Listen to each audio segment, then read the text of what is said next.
The bell rang at Maplewood High, sharp and loud like it always did, cutting through the chatter of students shuffling between classes. In room 214, the air smelled faintly of dry erase markers and old textbooks. Sunlight streamed through dusty windows, landing in uneven patches on scuffed linoleum floors. Most kids hurried to grab seats near the front, eager to please or at least avoid trouble. But one boy slipped in last, head down, shoulders slightly hunched, and took his usual spot in the very back corner. He didn't say a word. He never did. He wasn't the kind of student teachers noticed unless something went wrong. His clothes were always a little too big, like they'd been handed down or bought secondhand.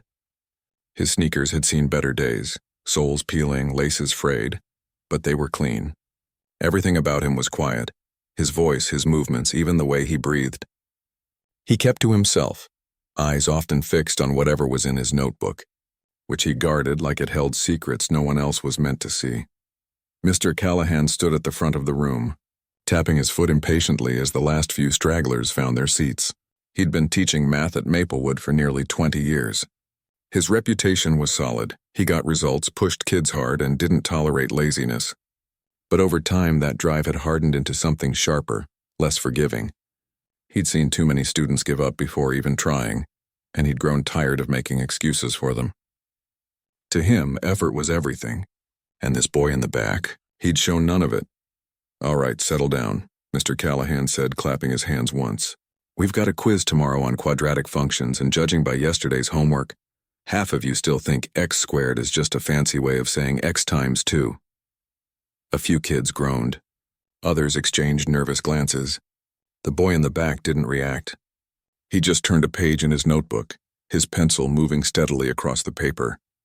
Mr. Callahan's eyes flicked toward him. Again. He'd noticed the boy doodling during lectures, scribbling shapes, lines, symbols that didn't look like regular notes. Once he'd even caught him writing what looked like Greek letters. At first he'd assumed it was just daydreaming, a way to avoid paying attention. But lately it felt like defiance. Like the kid was saying, "This class is beneath me." And that rubbed Mr. Callahan the wrong way. What he didn't know and couldn't have guessed was that those doodles were actually attempts to work through problems far beyond high school math. The boy had taught himself algebra by age 10, using a tattered library book his mom brought home from her cleaning job at the community center. By 12, he was solving geometry proofs for fun. Last summer, while other kids played video games or hung out at the mall, he spent hours at the public library, hunched over borrowed textbooks on calculus, linear algebra, even number theory. He didn't do it to impress anyone. He did it because numbers made sense in a world that often didn't. At home, things were complicated. His mom worked 2 jobs, days at a nursing home, nights folding laundry at a hotel. She was kind, tired, and always trying to make ends meet. There wasn't money for tutors, summer camps, or fancy STEM programs. But she never complained. She'd tell him, "Just do your best, baby. That's all anyone can ask," and he did. He just didn't show it in ways people expected. In class, he stayed silent because speaking up felt dangerous. Once in middle school, he'd answered a question correctly, something about prime factorization, and a group of boys had mocked him for days, calling him robot boy and calculator face. After that, he learned it was safer to disappear. Better to be ignored than ridiculed, so he kept his head down, did his work quietly, and let the world think he was just another kid drifting through school. But inside, his mind never stopped. While Mr. Callahan droned on about factoring trinomials, the boy was thinking about how quadratic equations could model the arc of a thrown baseball, or how parabolas appeared in satellite dishes and car headlights. He saw patterns everywhere, in the rhythm of rain on the roof, in the spacing of tiles on the cafeteria floor, in the way leaves spiraled on tree branches. Math wasn't just numbers to him. It was a language, a kind of poetry hidden in plain sight. Still, none of that showed on the surface. To Mr. Callahan, he was just another unmotivated student wasting his potential, and today that frustration was boiling over. "Let's go over problem 7 from last night's assignment," Mr. Callahan said, turning to the whiteboard. He wrote out a standard quadratic equation, 2 plus 5x, 3, 0. "Who can tell me how to solve this using the quadratic formula?" Hands went up, mostly the usual suspects, kids who liked attention or who genuinely understood the material. Mr. Callahan called on one of them, listened to the correct answer, nodded, and moved on. But his eyes kept drifting back to the back corner. The boy hadn't raised his hand. He wasn't even looking up. His pencil moved in quick, precise strokes. Mr. Callahan squinted. From this distance, it looked like he was drawing graphs or maybe just random lines. Either way, it was clear he wasn't paying attention. "Hey," Mr. Callahan said, his voice cutting through the room. "Back there. What's so interesting in that notebook?" The class turned. The boy froze. Slowly, he looked up, eyes wide but calm. He didn't speak. "I asked you a question," Mr. Callahan said, stepping away from the board. "Are you working on something more important than what we're doing here?" A few kids snickered. The boy's cheeks flushed, but he shook his head slightly. "No, sir." "Then why aren't you participating? You've barely said a word all semester." The boy swallowed. "I'm listening. Mr. Callahan raised an eyebrow. "Because from where I'm standing, it looks like you're drawing pictures while the rest of us try to learn." The room got very quiet. The boy closed his notebook gently, as if protecting something fragile inside. He didn't argue. He didn't defend himself. He just sat there, small and still, like he was trying to vanish into the wall. Mr. Callahan sighed, turning back to the board. "Fine, but don't expect to pass this class by staying invisible." The lesson continued, but the moment hung in the air like smoke. The boy didn't open his notebook again. He stared at his desk, jaw tight, fingers curled around his pencil. Inside, a storm raged, not of anger but of loneliness. He wanted to say, "I know this. I know it better than you think." But the words stuck in his throat. What if they laughed? What if they called him a show-off? What if his teacher thought he was being disrespectful? So he stayed quiet. Again. After class, he lingered until everyone else had left. Only then did he open his notebook again. On the page was a detailed sketch of a hyperbolic paraboloid, a saddle-shaped surface used in architecture and engineering, alongside notes about its equation and real-world applications. Beneath it, in small, neat handwriting, he'd written, "Why do we only learn the easy parts? The world is made of harder math." He snapped the notebook shut and slung his backpack over one shoulder. Outside, the sky was gray, threatening rain. He walked home alone, past shuttered storefronts and cracked sidewalks, past kids laughing on bikes and moms calling their children in for dinner. He didn't mind the walk. It gave him time to think. Time to let his mind wander through imaginary number lines and infinite series. At home, his mom was just getting off her first shift. She smiled when she saw him, tired but warm. "How was school?" "Okay," he said, setting his bag down by the door. "Just okay?" She ruffled his hair, something she still did even though he was getting too tall for it. "You sure you're not bored? You used to love math," he hesitated. "It's fine." She studied his face, sensing something unsaid. But she didn't push. She never did. Instead, she handed him a plate of reheated spaghetti. "Eat up. You've got that quiz tomorrow, right?" "Yeah. You'll do great." She said it like she believed it, even though she didn't know the whole truth. Later that night, after she'd left for her second job, he sat at the kitchen table with his notebook open again. No distractions now. Just him, a pencil, and the quiet hum of the refrigerator. He flipped to a fresh page and began working through a problem he'd found online. Find the minimum value of the function f(x), task x4, 4a3, plus 6(2), 4x plus 1. It looked complicated, but he recognized it instantly. It was x14. The minimum was 0. Add x through a 1. He smiled to himself. Elegant, beautiful even. He didn't need praise. He didn't need trophies. He just needed space to think. But tomorrow in Mr. Callahan's class, that space might not be enough, because tomorrow was the quiz and Mr. Callahan had already decided. The boy was coasting. What he didn't know, what no one knew, was that the boy wasn't just ready for the quiz, he was ready for problems. No one in that classroom had even heard of. He just didn't know how to show it without breaking the fragile peace he'd built around himself, so he'd keep his head down. He'd take the quiz and he'd get every answer. Right, not to prove anything, but because it was true, and somewhere deep down, he hoped, just once, that someone might see him not as the quiet kid in the back, but as someone who saw the world differently, someone who understood that math wasn't just about getting the right answer. It was about asking the right questions. But for now, he'd stay silent. because silence was safe and safety mattered more than being seen. At least, that's what he told himself as he turned off the kitchen light and headed to bed, the equation still dancing behind his eyelids like stars in a night sky only he could navigate. The morning of the quiz arrived with a thick, sticky heat that pressed against the windows of Maplewood High like a heavy blanket. Inside room 214, the air conditioner groaned but barely kept up.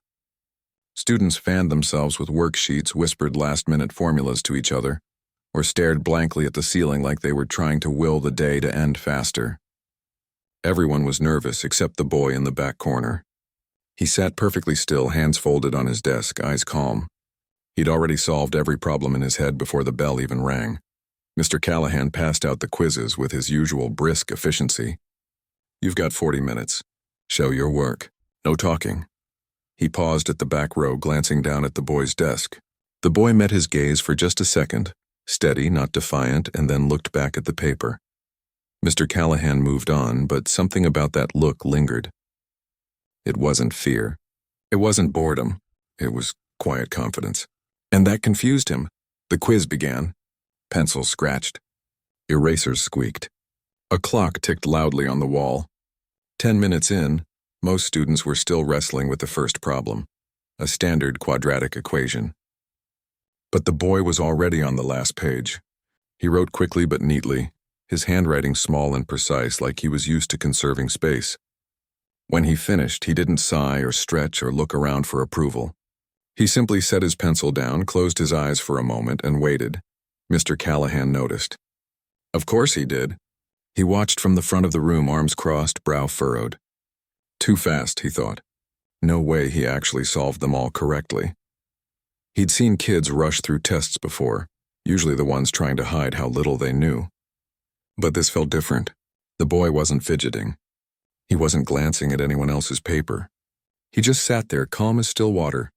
When time was up, the boy handed in his quiz like it was nothing. Mr. Callahan took it without a word, but his eyes lingered on the paper a second too long. Later that afternoon, while grading in his empty classroom, Mr. Callahan pulled out the boy's quiz. He expected messy work, skipped steps, maybe even blank answers. Instead, he found clean, logical solutions, each one correct. Not just correct, but elegant. On one problem that asked for the vertex of a parabola, the boy had used calculus, taking the derivative to find the minimum, something they hadn't even covered yet. On another, he'd factored a quartic equation by recognizing it as a perfect square trinomial in disguise. Mr. Callahan leaned back in his chair, stunned. For a moment, doubt flickered in his chest. Could I have been wrong about him? But pride pushed it away. No, this doesn't make sense. He never participates. He zones out every day. There's no way he's this good. Maybe he'd seen the answers somewhere. Maybe he had a sibling who'd taken the class before. Or maybe, Mr. Callahan's jaw tightened, he'd cheated. The next day, Mr. Callahan walked into class with a new plan. He'd prepared a problem far beyond the quiz level, something he'd pulled from an old college textbook. It involved optimizing a quadratic function under constraints, using methods most high schoolers wouldn't see until university. He wasn't going to assign it. He was going to use it as a test. A public one? All right, he said, turning to the board. Before we review the quiz, I want to challenge you with something a little more interesting. He wrote the problem slowly, deliberately. A farmer wants to build a rectangular pen next to a river. He has 200 meters of fencing and doesn't need fencing along the river. What dimensions will give him the maximum area? A murmur went through the class. This wasn't like the problems they'd practiced. It felt real, messy, alive. Mr. Callahan turned, scanning the room. His eyes landed on the back corner. The boy was watching the board, pencil already in hand, but not writing yet, thinking. Since you seem so comfortable with quadratics, Mr. Callahan said, his voice light but edged with something sharper underneath, why don't you come up and solve this for us? The room went quiet. Everyone turned to look. The boy froze. His stomach dropped like he'd missed a step on the stairs. He didn't move. I said, come on up, Mr. Callahan repeated, stepping aside from the board with a small, tight smile. Let's see what you've got. It wasn't a request. It was a dare. The boy stood slowly, heart pounding. He could feel every pair of eyes on him, curious, skeptical, maybe even amused. He walked to the front, legs stiff, and took the chalk Mr. Callahan offered. His fingers trembled just slightly. For a few seconds, he just stared at the problem. Then, without saying a word, he did something no one expected. He erased the entire setup. A gasp rippled through the class. Mr. Callahan's eyebrows shot up.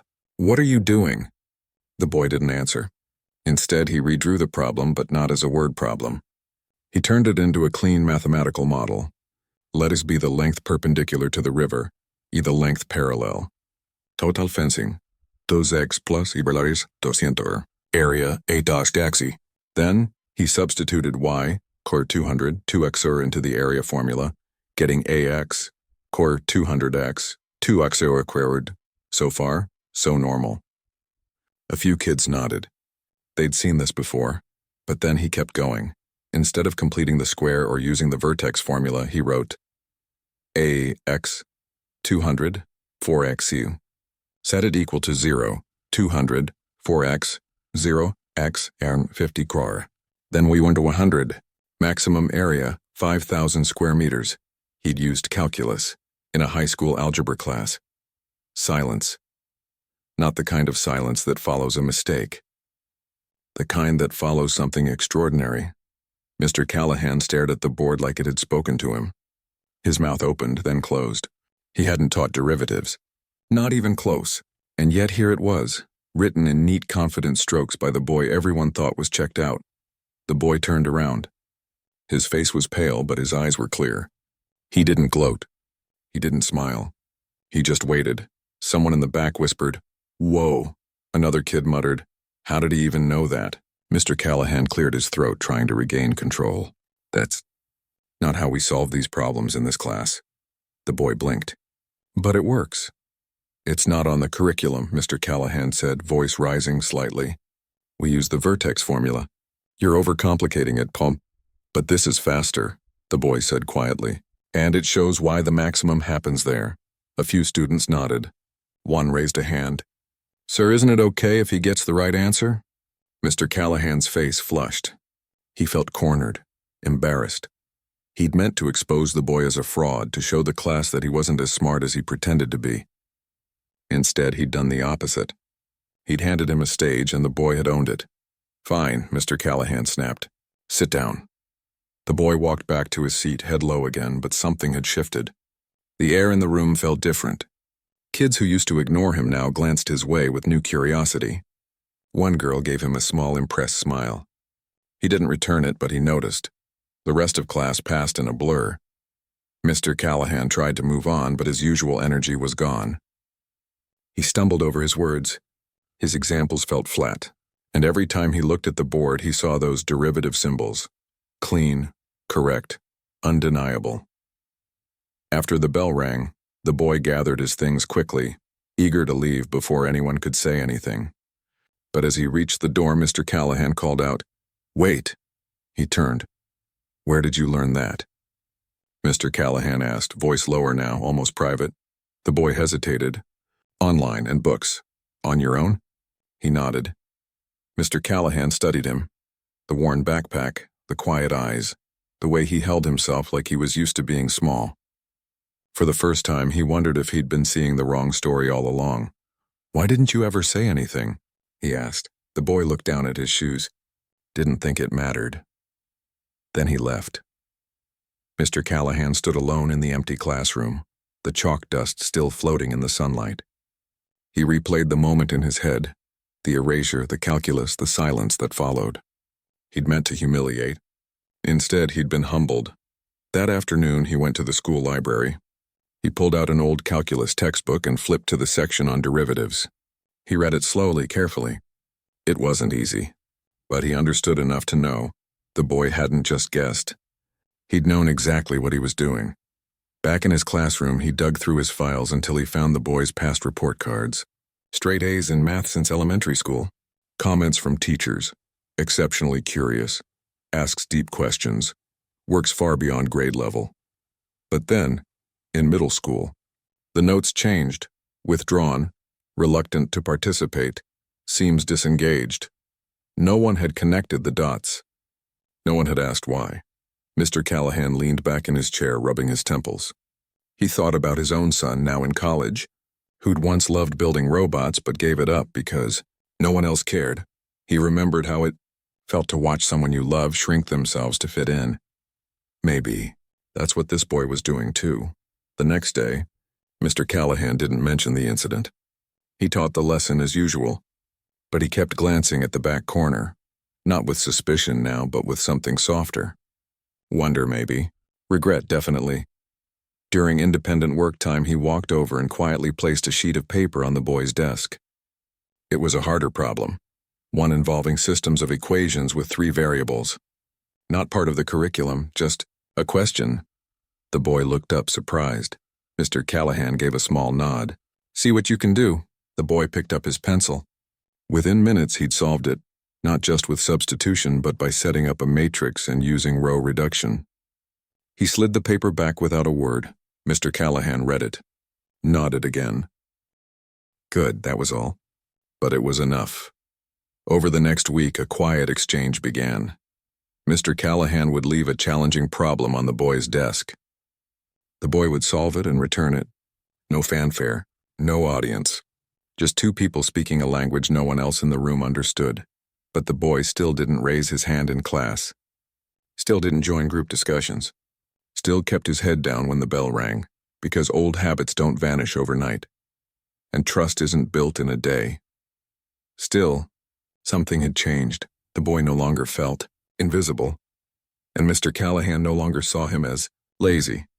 But neither of them knew what to do next, because recognizing a spark is one thing, knowing how to help it grow is another.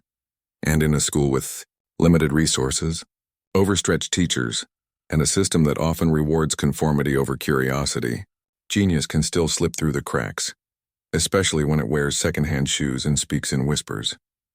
But for now, in that small classroom, a door had cracked open, and through it, just a little light got in.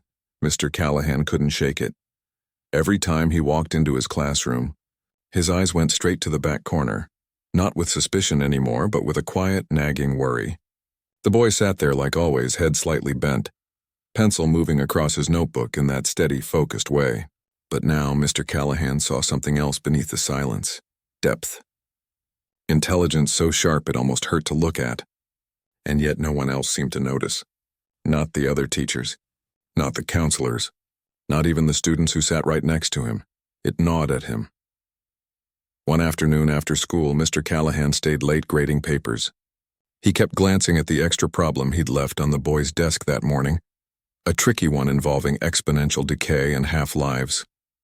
The boy had solved it before lunch using logarithms and natural base E, concepts they wouldn't touch until pre-calculus, if ever. The work was flawless, elegant even. Mr. Callahan sighed and leaned back in his chair. He knew he should report this, not as a complaint, but as something important. But how? He wasn't trained to identify gifted students. He didn't know the protocol. And part of him still felt uneasy. What if he was wrong? What if the boy had just memorized formulas from the internet without really understanding them? But deep down he knew that wasn't true. The next day, during his planning period, he walked down the hall to the math department office. Ms. Rivera was there, hunched over a stack of competition flyers, her reading glasses perched on the tip of her nose. She'd taught at Maplewood for only 3 years, but she'd already made a name for herself. Former researcher at a big university, left academia to teach real kids, as she put it. She ran the math club, organized the regional math league, and somehow always knew which student needed a challenge and which one needed a break. Mr. Callahan knocked on the open door. "Got a minute?" She looked up, smiling. "Always. Come in." He sat down, fidgeting with the edge of his tie. "I need your opinion on something. It's complicated." He told her about the boy, the quiet one in the back, the quiz, the calculus on the board, the daily exchange of advanced problems. He left out the part about how he'd tried to embarrass him. That part still burned in his chest like shame. Ms. Rivera listened without interrupting. When he finished, she didn't look surprised. She looked thoughtful. "How long has he been like this?" she asked. "Since the start of the year." "Maybe longer? I just didn't see it." She nodded slowly. "Sometimes the brightest kids learn to disappear, especially if they've been punished for standing out before." Mr. Callahan winced. I might have been part of that punishment. She gave him a gentle look. You're trying to fix it now? That matters, she leaned forward. I'd like to meet him. Not in front of the class, just a quiet conversation. Maybe give him a few problems to try, nothing graded, just to see how he thinks. Mr. Callahan hesitated. He's private, doesn't like attention. Then we won't give him any, she said. We'll make it feel like a favor, not a test. A few days later during lunch, Ms. Rivera stopped by Mr. Callahan's room while the boy was eating alone at a corner table in the cafeteria. Sandwich in one hand, library book in the other. She approached gently like you'd approach a wild animal that might bolt. Hey, she said softly, sitting across from him without waiting for an invitation. I'm Ms. Rivera. I heard you like math. The boy looked up, wary but not rude. He closed his book. I guess. I've got a puzzle, she said, sliding a folded piece of paper across the table. Not homework. Just something I found interesting. If you're bored later, maybe take a look. He glanced at the paper. It was a logic problem involving prime numbers and modular arithmetic, way beyond algebra. His eyes flickered with something like recognition. Okay, he said quietly.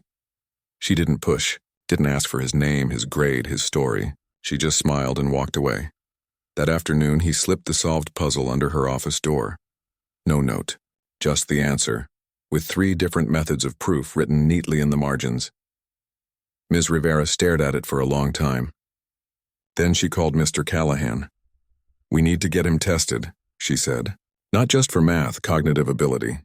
This isn't just talent, this is rare. Mr. Callahan felt a knot form in his stomach. What if he says no? Then we respect that, she said. But we have to try.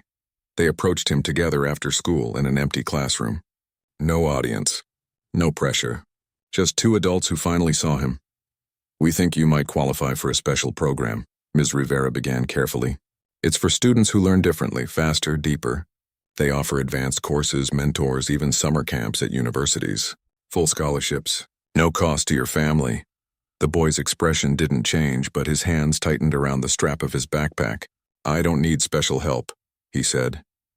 This isn't about help, Mr. Callahan said, surprising himself with how gentle his voice sounded. It's about giving you room to grow. You're solving problems most adults can't. You deserve to be challenged. The boy looked down. What if people find out? Find out what? Ms. Rivera asked. That I'm different, she leaned forward. Different isn't bad. It's just yours. He was quiet for a long time, then so softly they almost missed it. My mom works all the time. She wouldn't know what to do with this. We'll talk to her together, Ms. Rivera said. We'll explain everything. No surprises. He nodded barely. Okay. The testing happened the following week, in a quiet room with soft lighting, no ticking clocks, no pressure. Just puzzles, patterns, logic games, and math problems that got harder and harder. The boy didn't rush. He didn't show off, he just solved. When the results came back, Ms. Rivera read them in her office with the door closed. Her hands shook a little. IQ 162. In the top 0.1% of the population. Mathematical reasoning at a graduate level. Abstract thinking off the charts. She called the district's gifted education coordinator. Within days, paperwork arrived. Scholarship offers, program brochures, letters of recommendation already drafted. But the boy didn't seem excited. He seemed scared. At home, his mom listened to Ms. Rivera and Mr. Callahan explain everything over a cup of instant coffee in their tiny kitchen. She wiped her hands on her apron. She'd just come home from her day shift and listened with wide, tired eyes. So, he's smart? She asked, voice trembling. He's extraordinary, Ms. Rivera said. The mom looked at her son, sitting silently at the table, staring at his hands. He never said anything. I thought he was just quiet. He is quiet, Mr. Callahan said, but that doesn't mean he's not brilliant. She wiped her eyes quickly. Will this change things for him? At school? It could open doors, Ms. Rivera said, but only if he wants them. The boy finally spoke. Do I have to leave Maplewood? No, Ms. Rivera said. The program is flexible. You can stay here part-time, take advanced classes online, attend weekend workshops. You wouldn't have to give up your friends or your routine. He thought about that. His friends weren't many, but they were real. Kids who didn't care that he was quiet, who played basketball with him at lunch, who never made him feel weird for not talking much. He didn't want to lose that. "What if I mess up?" he asked. "You won't," his mom said firmly, reaching across the table to squeeze his hand. "But even if you do, I'll still be proud." That night, after Ms. Rivera and Mr. Callahan left, the boy sat on his bed staring at the brochure for the gifted program. It showed kids in labs at blackboards presenting at conferences. They looked confident, happy, seen. He wondered if he could ever look like that. The next morning, he found Mr. Callahan before class. "I'll try it," he said. Mr. Callahan didn't smile right away. He just nodded like it was a promise they were both making. Good. But the real test came a week later.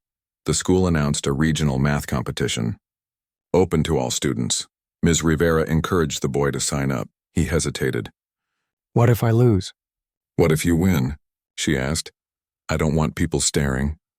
"Then don't look at them," she said. "Just look at the problems." He signed up. The day of the competition, he wore his usual clothes, no special shirt, no lucky pencil. Just him, his brain, and a quiet determination. The problems were hard. Really hard. Calculus, combinatorics, number theory, topics most high schoolers never see. But to him they felt like old friends. He worked steadily, calmly, filling page after page with clean, precise solutions. When the results came back, he'd placed first in the entire region. The principal called a small assembly to announce it. The boy stood on the stage, eyes fixed on the floor, while the principal read his name and achievement. The applause was loud, warm, genuine, but all he could think was, now they know. And for the first time, that didn't feel like a bad thing.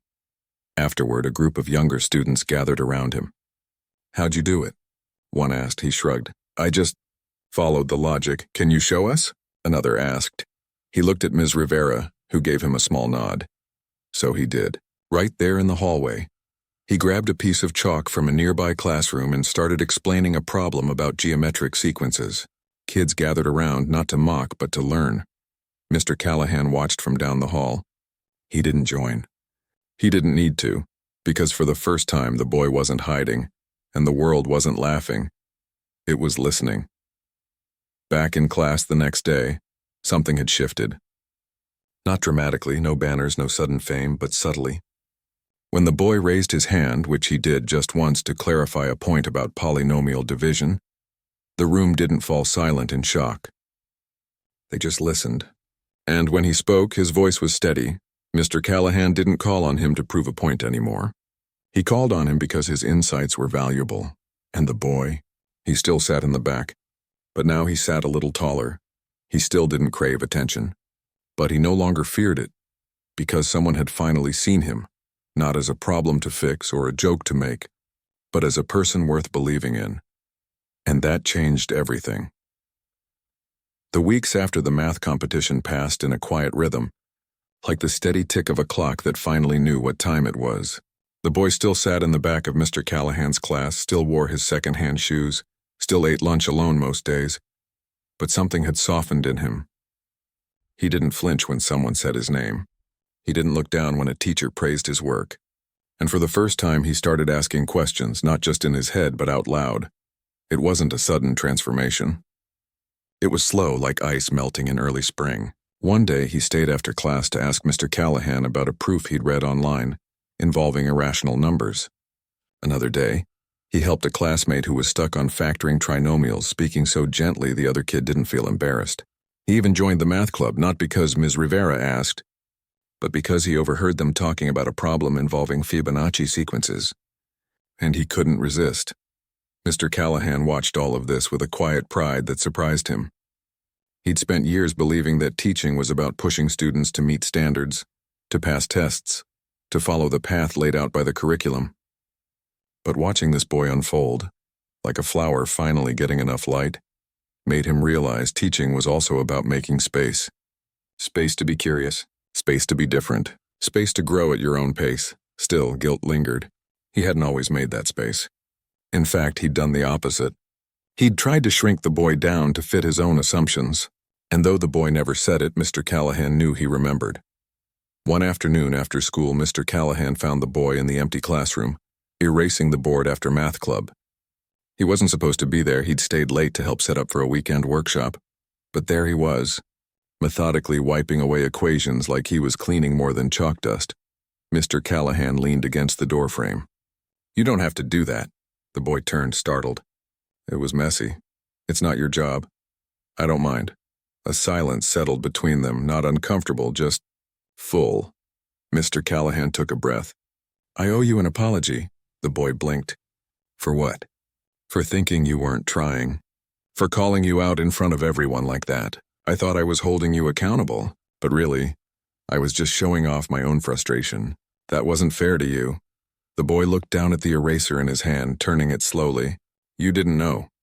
"That's no excuse," Mr. Callahan said. "A good teacher sees the student, not just the behavior. I failed at that for a long time." The boy was quiet for a moment. Then softly, "You're trying now."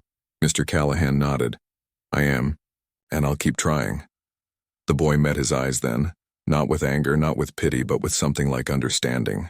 "That's enough." And just like that, the weight Mr. Callahan had been carrying began to lift. From then on, their relationship changed. It wasn't just teacher and student anymore. It was more like two people learning from each other. Mr. Callahan started bringing in problems from old math journals, things he barely understood himself, just to see how the boy would approach them. Sometimes the boy would explain the solution so clearly that Mr. Callahan finally grasped a concept he'd struggled with for years. Meanwhile, the gifted program Ms. Rivera had arranged began to take shape. The boy started attending Saturday workshops at the state university. Small groups, no pressure, just deep dives into topics like graph theory, cryptography, and mathematical modeling. He wore his usual clothes, kept to himself at first, but slowly he started talking to the other students. They weren't like the kids at Maplewood. They didn't care about popularity or coolness. They cared about ideas. And for the first time, the boy felt like he belonged somewhere. His mom noticed the change too. He came home from the workshops with his eyes bright, his voice a little louder, his step a little lighter. She didn't understand the math he sometimes mumbled about at dinner, something about prime gaps or Euler's identity, but she understood the joy in his voice. And that was enough. One evening, as she washed dishes, she asked, "Do you think you'll go to college far away?" He paused, stirring his tea. "I don't know, maybe, but not yet." She smiled. "Good. I'm not ready to lose you." He looked at her, really looked, and saw the lines around her eyes, the tiredness in her shoulders, the love in every crease of her face. "I won't go anywhere you can't visit," he said. She laughed, a little watery. "Deal." Back at school, the boy began to do something unexpected. He started helping others, not because he was told to, but because he remembered what it felt like to be lost and too scared to ask. During study hall, he'd sit with a group of freshmen struggling with basic algebra. He didn't talk down to them. He didn't rush. He just broke things into pieces they could understand. One girl, who'd failed the last 2 quizzes, finally got a problem right and looked up at him with tears in her eyes. "How do you make it seem so easy?" "It's not easy," he said. "It's just practice and patience." Mr. Callahan watched from the doorway, arms crossed, heart full. This was what education was supposed to be. Not just about individual success, but about lifting each other up. Then came the invitation. Ms. Rivera walked into Mr. Callahan's room one morning, holding a letter. "He's been invited to the National Math Olympiad," she said, voice hushed with awe. "Only 20 students from our state get selected. He's one of them." Mr. Callahan's breath caught. "When? Next month? All expenses paid. They'll fly him out, put him up, the whole thing. That's huge." "I know." She hesitated. "But he hasn't said yes yet." "Why not?" "He's scared," she said simply. "It's a big stage. Cameras, interviews, kids from elite schools. He's worried he won't fit in." Mr. Callahan thought for a moment. "Let me talk to him." He found the boy at his locker, staring at the acceptance letter like it might bite him. "Congratulations," Mr. Callahan said. The boy didn't look up. "I don't think I should go." "Why not?" "What if I embarrass myself? What if everyone sees I don't belong there?" Mr. Callahan leaned against the locker next to him. "You know what I've learned this year? Belonging isn't about where you're from or what you wear. It's about what you bring to the table. And you? You bring something rare, something real." The boy swallowed. "But what if I lose?" "Then you learn," Mr. Callahan said. And if you win, you show kids like you, quiet kids, overlooked kids, that they matter too. The boy was quiet for a long time. Then so softly, "My mom's never seen me do something like this." "Then go for her," Mr. Callahan said. "Go so she can see what I see. What Miss Rivera sees, what the whole school is starting to see." A small nod. Okay. The weeks leading up to the Olympiad were intense. The boy practiced daily. Old problems, new strategies, timed drills. Ms. Rivera arranged tutoring sessions with a retired professor. Mr. Callahan cleared his afternoons to run mock competitions. Even the principal stopped by once to wish him luck, but the real support came from an unexpected place. One day as the boy walked to the bus stop, a group of seniors, kids he barely knew, called out to him. "Hey, Olympiad guy, you got this." He turned, surprised. "Thanks," another kid tossed him a candy bar. "Brain fuel, it wasn't grand. It wasn't loud, but it was real. And it meant more than he could say." The night before he left, his mom ironed his one nice shirt, the one she'd saved for job interviews, and packed his bag with snacks, extra pencils, and a note that just said, "I'm proud of you, no matter what." At the airport, Ms. Rivera and Mr. Callahan came to see him off. No speeches, just handshakes, a few words of encouragement, and a promise to be waiting when he got back. The Olympiad was everything he feared and more. The other students were brilliant, confident, dressed in crisp clothes, speaking in fluent math like it was their native language. At first he felt small again. But then the competition began. The problems were brutal, abstract, layered, beautiful. But as he read them, something clicked. This wasn't about showing off. It was about solving, and that he knew how to do. He worked steadily, calmly, losing himself in the logic. Hours passed like minutes. When it was over, he didn't know if he'd won. He only knew he'd given everything he had. The award ceremony was held in a grand hall with tall windows and polished floors. Parents, teachers, university reps filled the seats. When they called his name for first place, the room erupted in applause. He walked to the stage on legs that felt like jelly. The medal was heavy in his hands. The camera lights were blinding. But all he could think was, "Mom's watching." Later, during the short speech they asked him to give, he stood at the podium, heart pounding. He looked out at the crowd, not at the judges or the cameras, but at the kids in the audience, the ones who looked nervous, the ones who sat in the back like he used to. "I used to think being smart meant being alone," he said. Voice quiet but clear. "But I was wrong. Being smart means asking questions, helping others, and never being ashamed of what you love." He didn't say much more, but it was enough. When he got home, the school threw a small celebration. Not a big assembly, just a gathering in the library with cake and handmade signs. His mom cried. Mr. Callahan clapped him on the back so hard he almost stumbled. Ms. Rivera handed him a framed photo of the Olympiad team. Him standing in the middle, not hiding, not shrinking, just there. That night, as he lay in bed, medal resting on his desk, he thought about how far he'd come, not just in math, but in courage and trust, in believing he deserved to take up space, and for the first time he didn't just survive school, he belonged in it. The story didn't end with a medal. It didn't even really end at all. But if you had to pick a moment when everything changed, not just for one quiet boy, but for the whole school, it might have been the morning the local newspaper showed up. It started small. A reporter from the Maplewood Chronicle heard about the National Math Olympiad win and called the school for a quote. Ms. Rivera, ever practical, said, "Come see for yourself." So they did. Not with a big crew or bright lights, just one woman with a notepad and a camera, asking gentle questions over lukewarm coffee in the staff lounge. The boy didn't want to be interviewed at first. He said he'd rather talk about the problems than himself. But his mom, standing beside him in her nursing scrubs, she'd taken an hour off work just to be there, squeezed his shoulder and whispered, "Let them see you, baby." So he sat at a lunch table, sunlight falling across his hands, and answered as honestly as he could. He didn't brag. He didn't pretend it was easy. He talked about the library books, the late nights at the kitchen table, the fear of being called weird, and how one teacher finally saw him not as a problem, but as a person. The article came out a week later under the headline, "From Back Row to National Stage, Maplewood Students' Quiet Genius Shines." There was a photo of him holding his medal, eyes serious but not hiding. The story spread faster than anyone expected. Neighbors stopped his mom at the grocery store to say congratulations. Former teachers he hadn't seen since elementary school sent notes. Even the mayor mentioned him at a town meeting. But the real shift happened inside the school walls. Kids started stopping by his locker, not to tease, but to ask for help. Not just with math, but with science, coding, even chess. He never said no. He'd sit with them after school, patient and calm, breaking things down until the light clicked on in their eyes. He didn't make them feel small for not knowing.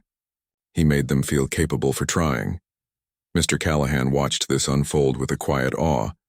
He'd spent most of his career believing that discipline and high expectations were the keys to success. And they were important, but not enough. What this boy had shown him was that real teaching also meant humility. It meant admitting you were wrong. It meant creating a classroom where being different wasn't a flaw, but a gift. One afternoon, Mr. Callahan pulled the boy aside after class. "I've been thinking," he said. "What if we started a peer tutoring program? You lead it. Help kids who are struggling not just with math, but with feeling like they don't belong." The boy hesitated. "I'm not a teacher." "You don't have to be," Mr. Callahan said. "You just have to be you," so they did it. Every Tuesday and Thursday after school, in a small room near the library, the boy and a few other students met with younger kids who needed help. No grades, no pressure, just learning together. Attendance grew. Teachers noticed fewer kids failing quizzes. More hands went up in class. Something about seeing someone like them, someone who'd once been invisible, now helping others, gave them permission to try. Then came the scholarship.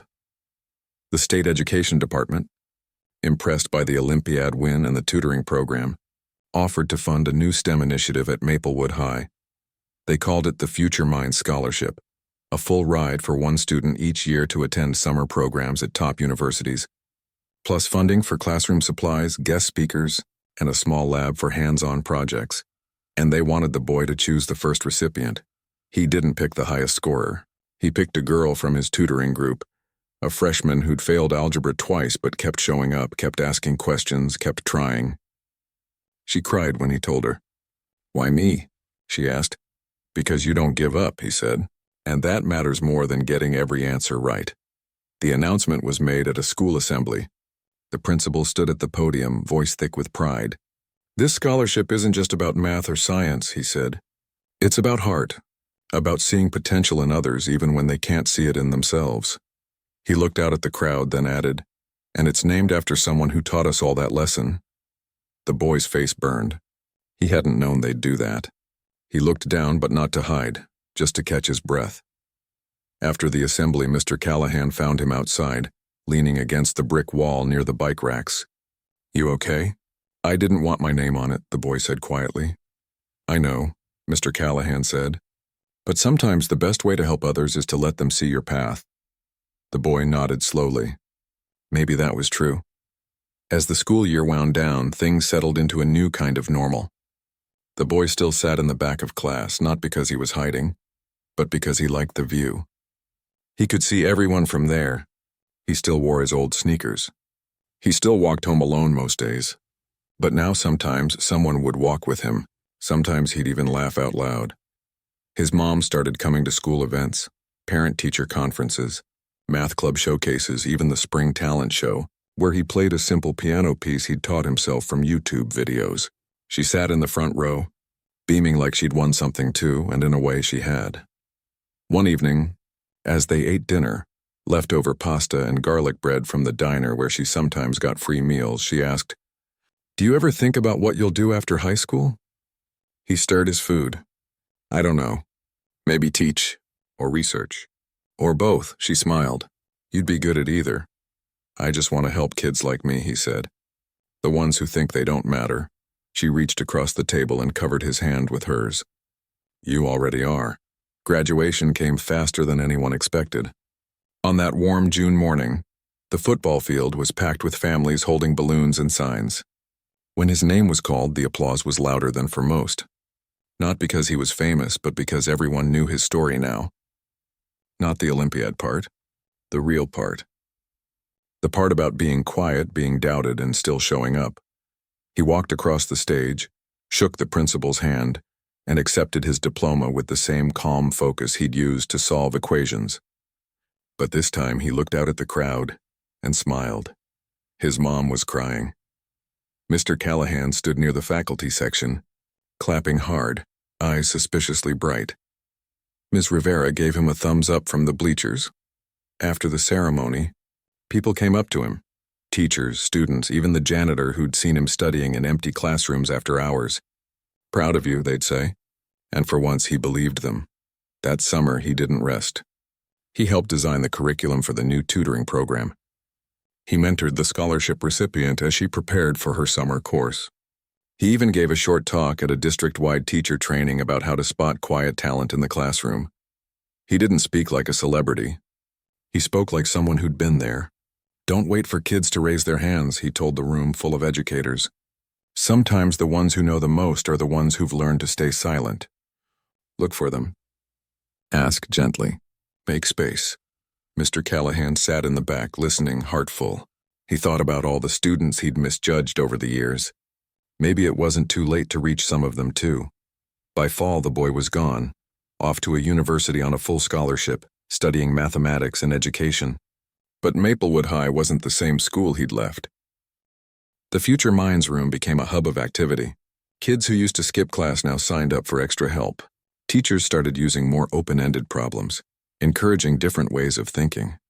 Even the school motto, once just a faded banner in the hallway, was updated to include the words curiosity, courage, community.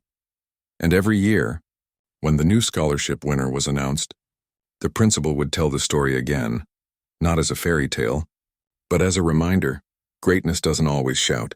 Sometimes it sits quietly in the back row, waiting for someone to notice. Years later, long after Mr. Callahan retired, he'd get letters, sometimes from former students, sometimes from strangers. But one came every spring, handwritten on plain paper, always signed with just a first initial. The letters never bragged. They talked about teaching in underserved schools, about starting free math camps in community centers, about writing books that made complex ideas feel human. And always at the end, "Thank you for seeing me." Mr. Callahan would read them slowly, then tuck them into the same drawer where he kept his old gradebooks and the chalk-dusted eraser. From that first day, the boy solved the impossible problem. He never showed them to anyone. They weren't for sharing. They were proof, quiet, enduring proof that one moment of humility, one act of belief, could ripple outward for a lifetime. And in the end, that was the real equation. Not just X and Y, but kindness times courage divided by fear equals change. The kind that doesn't need a spotlight to matter. The kind that grows in the quiet and changes everything.